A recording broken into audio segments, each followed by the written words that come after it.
Welcome to the Talkin VAWLS Network. My name is Boogie Bentley. I honestly don't even want to make this video. I said I was done. I wasn't going to make any more videos talking about Nico Iamaleava. Honestly, I want to preface this by saying I don't even have any ill will or ill feelings towards Nico Iamaleava. I think he's a good kid. I think he's caught in the crossfire because I think he is surrounded by a circus act. I think he is surrounded by clowns that is leading to him making some bad decisions. So again, that's why I really didn't want to make this video. But speaking of clowns, speaking of circus acts, the Joel Klatt show, he made some comments talking about Nico, talking about the transfer, and I wanted to address them. So we're going to take a listen to this, and we're going to talk about it. We're going to break this down. Let's hear from Joel Klatt talking about why Nico actually transferred. Here's why I would defend Nico a little bit, is because he never really got a chance to tell his side of the story.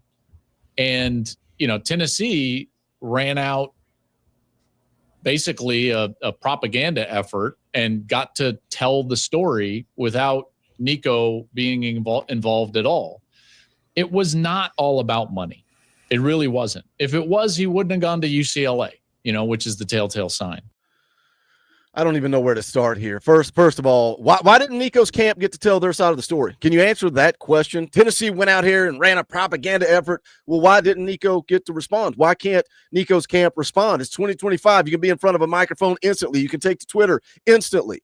Why are you putting out this narrative that Nico's camp didn't get to respond? And you bring up a propaganda effort. If Tennessee is running some kind of propaganda effort, then why can't Tennessee respond? Heck, I don't know, Joel. Maybe you can bring him on the Joel Klatt show and you guys can have your big circus carnival act together and tell their side of the story. You know, when you go back to it and you look at what actually happened back in the spring, Pete Nakos dropped the scoop talking about Nico's camp in Tennessee being in contract negotiations. A lot of us are stunned. We're shocked. Why is this being brought up now? You saw how Big Nick responded to it. You saw how the circus act, the camp, responded to it. Profanity-laced tweet, calling Pete Nakos names, calling him a liar. Well, guess what? He was right. Pete Nakos nailed it.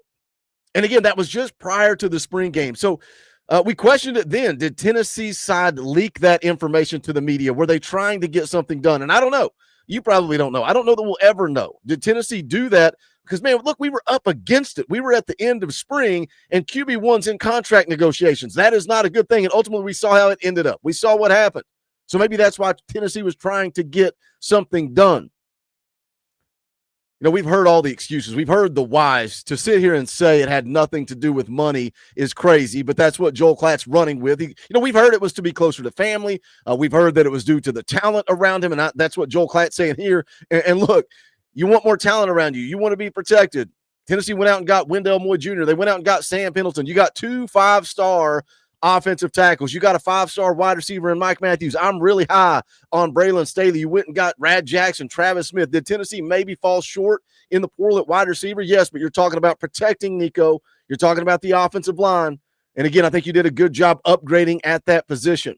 But I'm sure the talent in UCLA is stacked, right? I'm sure UCLA has 2 5-star offensive tackles. I'm sure they're loaded at wide receiver. I'm sure the talent level at UCLA is right up here, way higher than Tennessee. Probably has nothing to do with the competition level, right? It's about the talent around you, not the talent competing against you, Joel. Let's hear more from Joel Klatt. He wanted the offense to grow with him. Because, and let me tell you why. So that offense that Josh Heupel runs is it's almost like a glorified high school offense. It's the old Art Briles offense that they ran at Baylor. And the reason that it doesn't develop a quarterback is because everything is a half-field read. So it's wide receiver choice routes on one side of the field, which is why none of those Baylor quarterbacks made it, Colin, in the NFL. Yeah. And Nico understood that, and he knew that. And so they wanted the offense to expand and to grow and to develop. And when it didn't do that through spring football, that's when he was like, I don't know if this is the right place for me, or the family, started to think, is this not the right place for me? Now, I love that he brings up Josh Heupel's offense, right? And it's all the stupid, lazy arguments. Oh, it's a gimmick offense. It's a gimmick. I don't care what it is if it works. I don't care. And he goes to Art Briles, and he starts talking about the failure of Art Briles quarterbacks. I don't care. I couldn't care less about Art Briles quarterbacks. But since you brought it up, Joel, Since you brought it up, you want to talk about RG3? Didn't make it because of the Art Browse offense? Is that why RG3 didn't have success? Had nothing to do with the knee injury that completely derailed his career. It was about the Art Browse offense, right? It wasn't about the knee injury. Look, I was a Redskins fan. I still have an RG3 bobblehead sitting right over here on this bookshelf. That guy, his rookie season was phenomenal. That guy could have been special. His rookie season was special. But after that knee injury at the end of 2012, he was never the same again. But it was the Art Browse offense, right? And honestly, again, I couldn't care less about Art Browse quarterbacks. I care about Josh Heupel quarterbacks. Sam Bradford, first-round draft pick, first overall pick. Landry Jones, fourth-round draft pick. Drew Lock, second-round draft pick. But more specifically, I only care about Tennessee quarterbacks. And he's put both of those guys in the NFL. And look, I get it. There's a lot of talk about Hendon Hooker, right? Because he just got released, just got cut. But where would Hendon Hooker have been without Josh Heupel? He was a third-round draft pick in 2023. Where would he have been if he hadn't transferred to Tennessee? Where would he have been if he hadn't played under Josh Heupel? Look, he would have been on the bench at Virginia Tech. Virginia Tech fans could not have cared less when Hendon Hooker transferred to Tennessee. They said, good luck, he's not that great. Man, he should have been in New York representing the Vols as a Heisman candidate. Not saying he should have won the Heisman, but he should have been there. So again, where would he have been had he stayed at Virginia Tech and not played under Josh Heupel? What about Joe Milton? Where would he have been?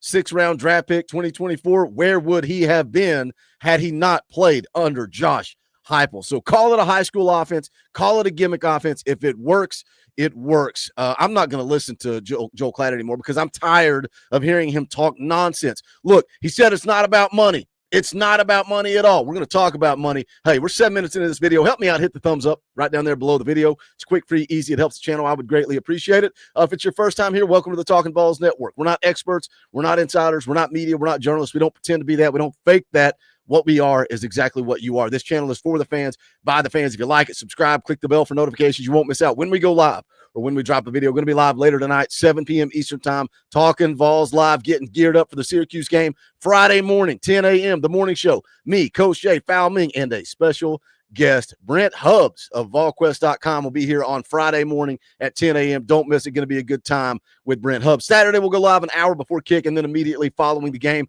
But I want to jump over to this article from CBS Sports because this just came out. And when Joel Klatt saying it's not about money, guess what? It's actually about more money than we originally thought. The article starts off here talking about Nico's discomfort in the offensive line and the wide receivers returning to Knoxville. His camp, including his father, Nick, and his family friend, Cordell Landers, I'll keep my mouth shut here, wanted Tennessee to be more aggressive in adding players to help the quarterback. All right, I get it. Went out and you got a couple of offensive linemen you missed at wide receiver, so I get that. Talking about frustration over the wide receiver room now that Brew McCoy and Dante Thornton are gone. Said, of course, the same camp also wanted Tennessee to dramatically increase its compensation for Nico, sources told CBS Sports, a demand that was ultimately rejected. How much do you think Nico was worth? You know, there were rumors out there about $4 million. I'm on record. I said it then. I still say it. I would have paid him $4 million. Why? Because I think Nico had an opportunity to develop. Nico had an opportunity to improve. He would have been a second-year starter, third year in the system. We're never going to get to see what Nico could have been. Now, I'm ready for Joey Aguilar to go out and sling the rock. It's in the past, but I wanted to talk about it because of what Joel Klatt said. Now, let's talk about money. Said he was slated to make around $2.4 million this season, and after multiple offseason headlines about top quarterbacks significantly eclipsing that number, the people around the Tennessee quarterback believed he deserved more. Been previously reported they wanted something in the $4 million range. Prominent sports lawyer, it says Darren Heitner, a prominent sports law attorney who had conversations with Iamaleava's camp during the saga, believes the ask was actually $6 to $8 million, guys. $6 to $8 million. Now, if you had asked me back in the spring if I would pay $6 to $8 million, I would have said absolutely not. The $4 million range, I was in just for continuity. You don't want QB1 hitting the portal at the end of spring. I would have paid the $4 million. $6 to $8 million. Again, Darren Heitner, a prominent sports law attorney who had conversations with Iamaleava's camp, believes the ask was $6 to $8 million. Sources believe Tennessee was willing to go to the low $3 million range, but was never going to come close to those outlandish asks. That's the article from CBS Sports that just came out. So when we thought it was 4, was it really 6 to 8? But we're going to say to be closer to family. We're going to talk about talent, and we're going to transfer to UCLA, who is absolute garbage. Is it about talent? Now, is it a combination of all this? It may be, but when I saw 6 to 8 million, I said, I'm not going to sit here and let Joel Klatt run his mouth without responding. What are your thoughts? Jump in the comment section. Let's talk about it. As always, do me a favor, smash the thumbs up on the way out the door. Go check out the Talkin VAWLS merchandise, bonfire.com/store/Talkin VAWLS. You can also help the channel by hitting the join button down below. Only $1 a month. You get access to fan call-in shows, custom Talkin VAWLS emojis, Sunday nights at 7 o'clock. It's a members-only stream. Always a good time. But that's going to do it for this one. This is the Talkin VAWLS Network. My name is Boogie Bentley. Go Big Orange.